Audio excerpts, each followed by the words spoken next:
Monkey rescue golden dear. एक घने जंगल में एक बड़ा सा तालाब था जहां पर एक खूंखार मगरमच्छ रहता था। जो कोई प्यासे जानवर प्यास बुझाने के लिए तालाब के पास आते, मगरमच्छ उनका शिकार करता।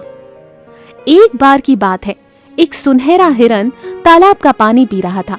उस सुनहरे हिरन को मगरमच्छ देख लेता है और सोचता है, अरे वाह, सुनहरा हिरन! आज से पहले ऐसा हिरन तो मैंने कभी नहीं देखा। लगता है कि इसका मांस भी इतना ही स्वादिष्ट होगा। हा हा हा हा, मुझे तो पानी आ गया मुंह में। मगरमच्छ ऐसा सोच ही रहा था कि तभी तालाब के पास के पेड़ से बंदर पानी में फल फेंकता है, जिससे पानी में हलचल होती है और सुनहरा हिरन थोड़ा दूर चला जाता है। ये सब देखकर मगरमच्छ को बहुत गुस्सा आता है।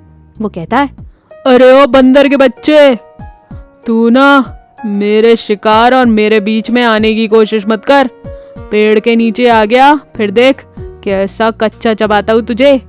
मगरमच्छ की बात सुनकर बंदर उसे चिढ़ाते हुए कहता है, हाँ हाँ हाँ, मैंने देख लिया कैसे तुम्हारे मुंह में पानी आ गया था, इसलिए बस थोड़ा सा मजा लिया तुम्हारा।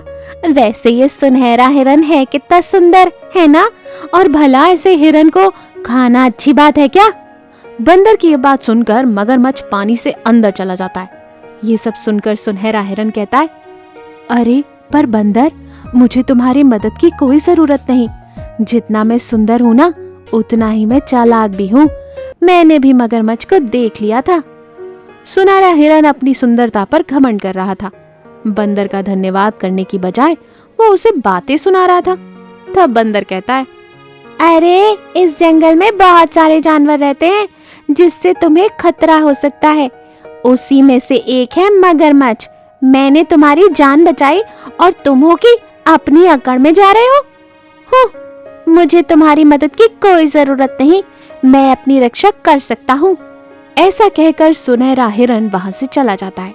वो कभी भी किसी से अच्छे से बात नहीं करता था, पर उसका सुनहरा रंग हर कोई देखता रहता।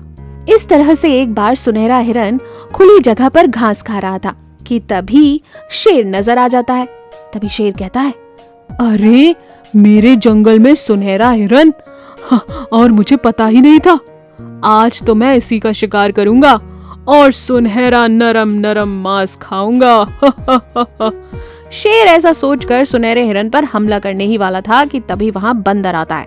वो कहता है, अरे शेर महाराज, ये क्या कर रहे हो आप इस हिरन का शिकार करोगे? अरे इस हिरन ने हम सबको उल्लू बनाने के लिए खुद पर सुनहरा रंग लगाया है। ये कोई सुनहरा नहीं है। ये क्या कह रहे हो तुम बंदर? ऐसा कैसे हो सकता है?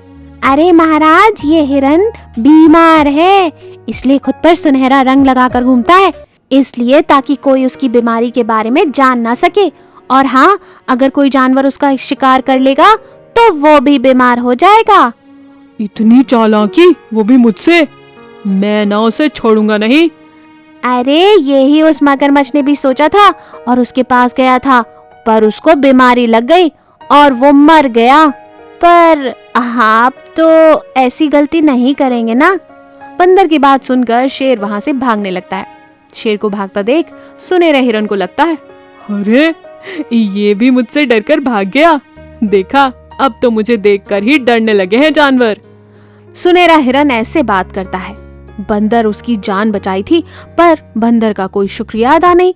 ऐसे ही सुनहरा हिरन जंगल में घूमता रहता था कि एक बार वो शिकारी की जाल में फंस गया। उस वक्त वो अपनी जान बचाने के लिए मदद मांग रहा था, पर कोई भी उसकी मदद नहीं करता। तब बंदर कहता है, अब दिखाओ जरा अपनी जान बचाकर। अब क्यों मदद मांग रहे हो? अब तो पिंजरे में रहकर इंसानों का मनोरंजन करो। मैं चला। ऐसा कहकर बंदर वहां से चला जाता है। शिकारी आकर सुनहरे हिरन को ले जाता है।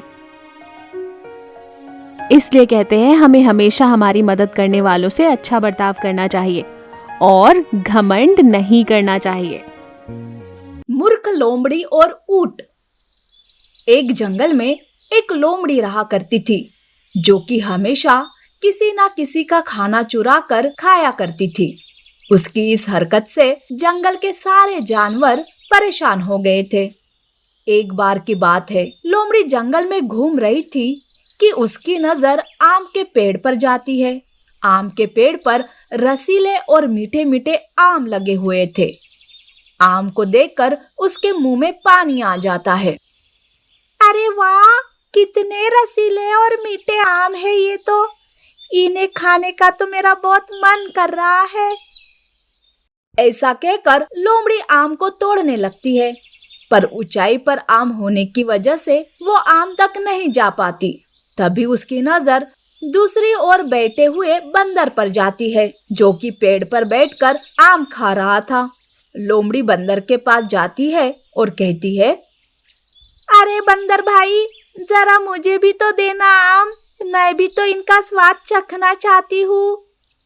अरे लोमड़ी, तू हमेशा किसी ना किसी का खाना चुरा कर खाती है और तू कहती है कि मैं तुम्हें ये आम दूं। मैं नहीं देने वाला। वैसे भी ये आम बहुत ही मीठे हैं।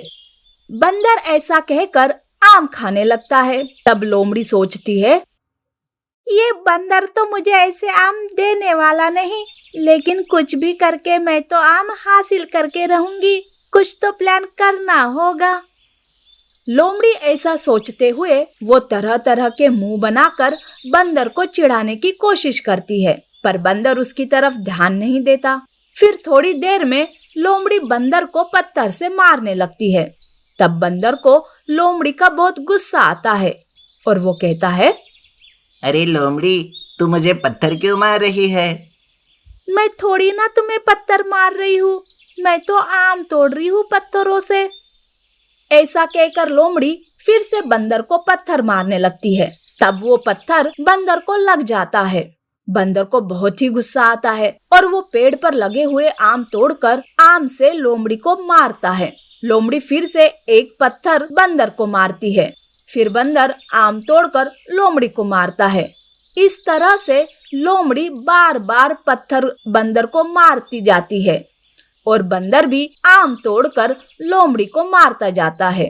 इस तरह से लोमड़ी को बहुत सारे आम मिल जाते हैं और वो आम लेकर वहां से चली जाती है।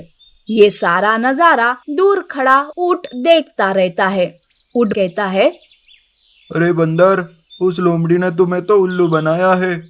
वो तो जानबूझकर ही तुम्हें पत्थर मार रही थी ताकि तुम भी उसे आम तोड़कर मार सको। ये लोमड़ी भी ना अपनी हरकतों से किसी ना किसी को परेशान करती ही रहती है।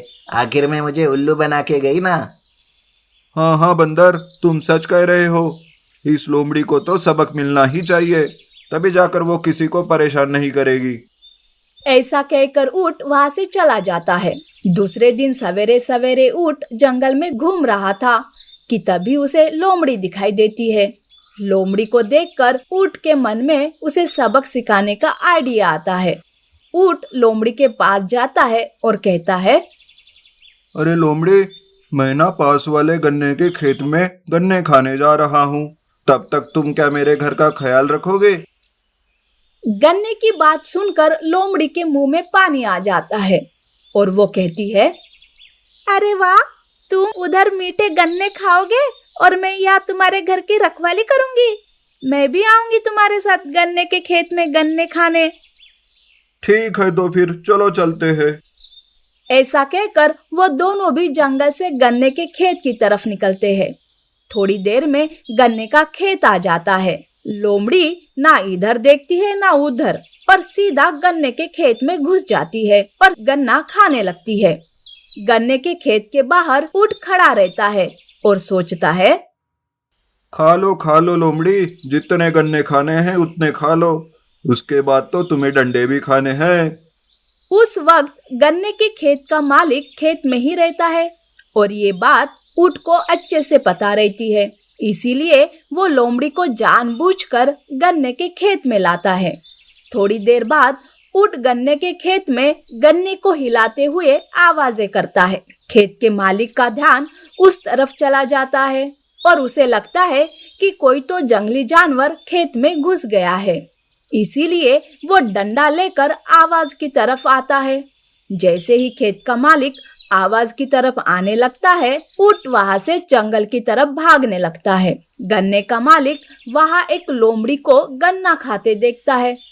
तब उसे बहुत गुस्सा आता है और वो अपने पास के डंडे से लोमड़ी को मारने लगता है। जैसे ही एक डंडा लोमड़ी के ऊपर गिरता है, लोमड़ी चिल्लाते हुए कहती है, अरे हाय रे, मैं तो मर गई। अरे बाप रे, बस भी करो, बहुत हो गया, छोड़ दो मुझे, इसके बाद मैं यहाँ कभी नहीं आऊंगी। लोमड़ी ऐसे कहते हुए चिल्लाने लगती है और जैसे तैसे करके वहां से भागने लगती है। फिर वो मालिक उसे पत्थर से भी मारने लगता है। हाय रे, पहले डंडा और अब ये पत्थर भी, भाई भागो यहाँ से। लोमड़ी ऐसा कहते हुए जंगल में भाग जाती है। जंगल में ऊंट लोमड़ी का इंतजार करता रहता है।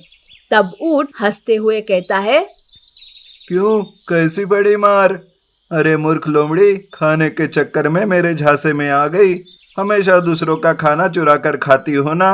अब कैसा लग रहा है मार खाकर? अब से ये बात ध्यान में रखना कि किसी को परेशान करने से पहले मार जरूर याद आए, समझे? ऐसा कहकर वो ऊंट वहां से चला जाता है। लोमड़ी को भी बहुत ही अच्छा सबक मिल जाता है। फिर उस दिन के बाद से लोमड़ी सबको परेशान करना बंद कर देती है।